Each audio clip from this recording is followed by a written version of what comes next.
Now, one Indian yogi is on a mission to save the world's soil. Yeah, it's to bring light to the issue. Sadhguru is riding a motorbike all by himself, covering 30,000 kilometers across 25 nations from the United Kingdom to India in 100 days. Wow, that's amazing. And he's meeting with the government, ministers, as well as officials, environmental experts, as well as citizens to help ensure that policies and actions are implemented towards increasing the organic content in cultivating the soil. That's right. Now, if you're a bit like me, you weren't too sure what the big issue with soil actually is. Just do yourself a favor, stay with us for the next few minutes. You'll be surprised just how bad it is and how important it is. I had a chance to speak to Sadhguru while he was in Baku, in Azerbaijan. I filmed this from home on Saturday. Here's that interview. I'm here in Baku, in Azerbaijan. So this has been a journey of 41 days from London to Baku, and covered nearly 14,000 plus kilometers till now, and covered 15 nations. And there's been a phenomenal response for Save Soil movement. What Save Soil is about is, this is the first time in the history of humanity that UN agencies and top scientists in the world are talking about soil extinction. That is, agricultural soils are dying because the microbial life and the number of species that are going extinct per year is approximately around 27,000 species are going extinct per year. At this rate, if we go in another 30 to 35 years, we will reach a place where it will be extremely difficult to regenerate the soil, or it could become impossible in 40, 45 years. So we're talking about soil extinction. This is no more a joke. This is 100% reality which is manifesting across the world. 52% of the world's topsoil has already been lost. To form an inch of topsoil, it takes 600 to 800 years. But in the last 100 years, we've lost 52% of the topsoil. So a time has come where me doing something wonderful, you doing something wonderful will not help. We need this enshrined in the policy of every nation on the planet.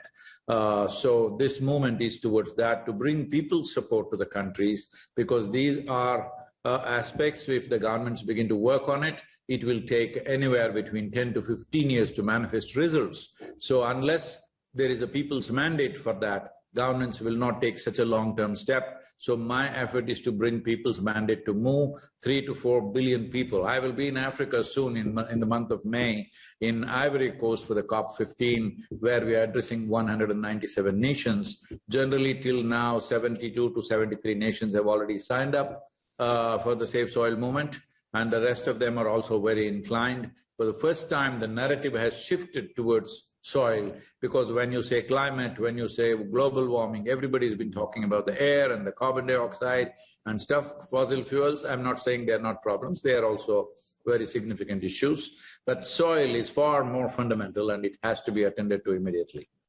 It does, and I want to ask you about the COP event coming up as well. You're going to be on African soil, let me use that turn of phrase.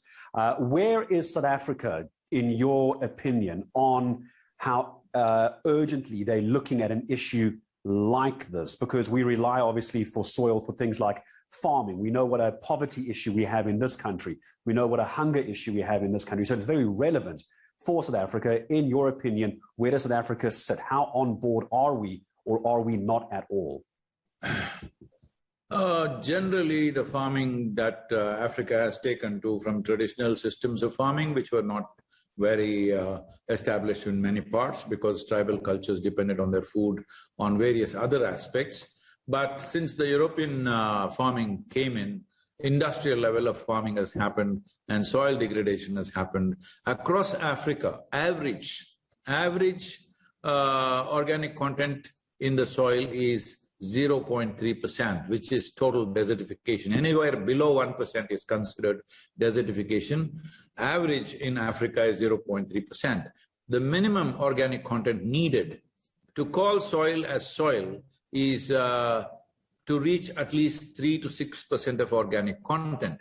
If we did that, people would not be migrating in the numbers that they are migrating right now. People migrate only because they are not able to grow food for themselves.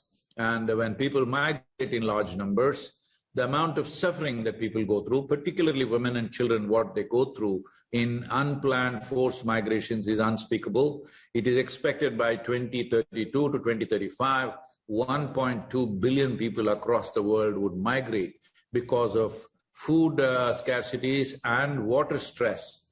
By 2032, 3.5 billion people will be water stressed. This water stress and soil organic content are very directly connected.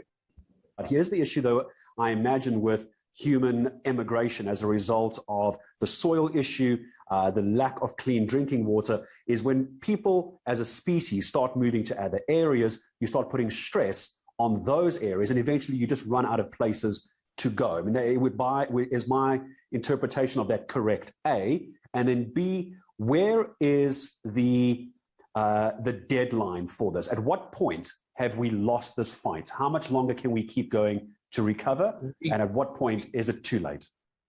Fortunately, we have not lost the fight yet. If we act now, in the next 10 to 15 years' time, maximum 20 years' time, we can make a significant turnaround. But let's say if we let it go as it is, if we continue our practices as it is for another 30 to 35 years, then it would be too late.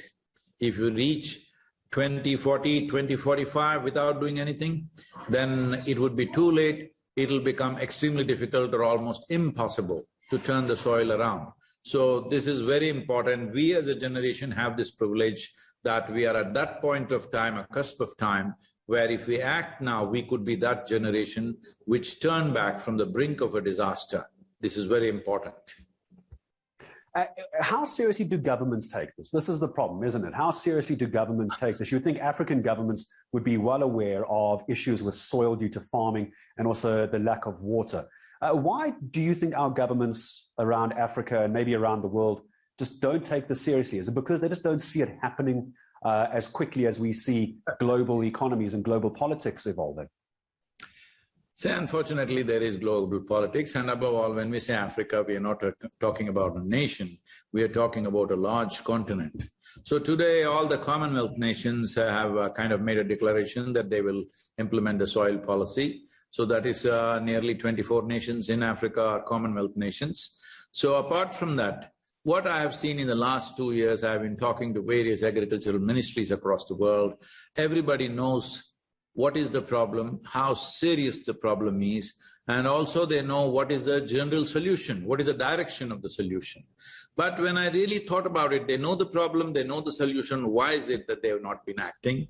Then I realized they were waiting for an idiot to come and bell the cat, so here I am. What to do?